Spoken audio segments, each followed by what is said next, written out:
নেপালে অন্তর্বর্তী সরকারের ৩ মন্ত্রী শপথ নিয়েছেন। সোমবার ১৫ সেপ্টেম্বর রাষ্ট্রপতির কার্যালয়ে প্রেসিডেন্ট রামচন্দ্র পৌডেল নতুন মন্ত্রীদের শপথ বাক্য পাঠ করান। প্রথমবারের মতো মন্ত্রিপরিষদে নিয়োগ দিলেন অন্তর্বর্তীকালীন প্রধানমন্ত্রী সুশীলা কার্কি।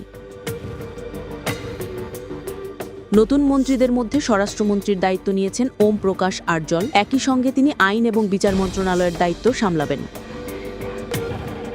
জ্বালানি মন্ত্রী হয়েছেন কুলমান ঘিসিং, আর অর্থমন্ত্রী হিসেবে দায়িত্ব নিয়েছেন রমেশ্বর খানাল। দায়িত্ব গ্রহণের পর নেপালের অন্তর্বর্তী সরকারের সামনে এখন বড় চ্যালেঞ্জ দেশের আইনশৃঙ্খলা পরিস্থিতি স্বাভাবিক করা এবং সাম্প্রতিক বিক্ষোভে ক্ষতিগ্রস্ত স্থাপনাগুলো সংস্কার করা।